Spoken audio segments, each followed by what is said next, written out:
ಒಂದಿನ ಸಮುದ್ರ ದಡದಲ್ಲಿ ಮೀನ್ ಹಿಡಿಯೋರೊಬ್ರು ನಗ್ತಾ ಖುಷಿಯಿಂದ ಸಮುದ್ರ ನೋಡ್ತಾ ನೆಮ್ಮದಿಯಿಂದ ಕೂತಿರ್ತಾರೆ. ಆ ದಾರಿಲೇ ಬಂದ ಒಬ್ಬ ಬಿಸ್ನೆಸ್ ಮನ್ ಮೀನ್ಗಾರನ್ ನೋಡ್ಬಿಟ್ಟು, ಏನಪ್ಪಾ ನೀನು ಇಷ್ಟು ರಿಲ್ಯಾಕ್ಸ್ ಆಗಿ ಕೂತಿದ್ಯಾ ಅಂತಾರೆ.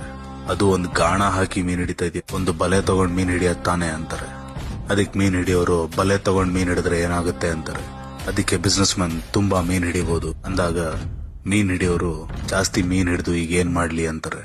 ಅದಕ್ಕೆ ಬಿಸ್ನೆಸ್ ಮನ್, ಜಾಸ್ತಿ ಮೀನ್ ಹಿಡಿದು ಮಾರ್ಕೆಟಿಗೆ ತಗೊಂಡೋಗಿ ಮಾರು, ಜಾಸ್ತಿ ದುಡ್ಡು ಸಂಪಾದಿಸು ಅಂತಾರೆ. ಅದಕ್ಕೆ ಮೀನ್ಗಾರ, ಜಾಸ್ತಿ ದುಡ್ಡು ಸಂಪಾದಿಸಿ ಏನ್ ಮಾಡ್ಲಿ ಅಂತಾರೆ. ಅದಕ್ಕೆ ಬಿಸ್ನೆಸ್ ಮನ್, ಆ ದುಡ್ಡಲ್ಲಿ 2 ಬೋಟ್ ತಗೋ, 4 ಜನನ ಕೆಲ್ಸಕ್ಕಿಡಿ, ಜಾಸ್ತಿ ಜಾಸ್ತಿ ಮೀನ್ ಹಿಡಿಸಿ ಜಾಸ್ತಿ ದುಡ್ಡು ಸಂಪಾದಿಸು ಅಂತಾರೆ.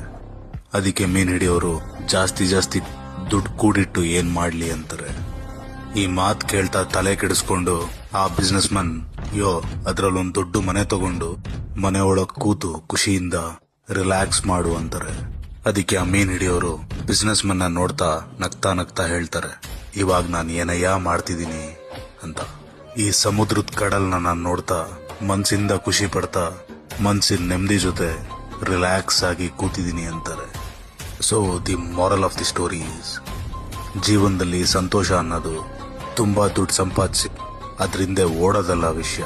ನಿನ್ ಹತ್ರ ಏನಿದೆಯೋ, ನೀನ್ ಹೇಗಿದೆಯೋ ಹಾಗೆ ಅದನ್ನ ತಗೊಂಡು ಮನ್ಸಿಂದ ಅನುಭವಿಸೋದೇ ನಿಜವಾದ ಸಂತೋಷ.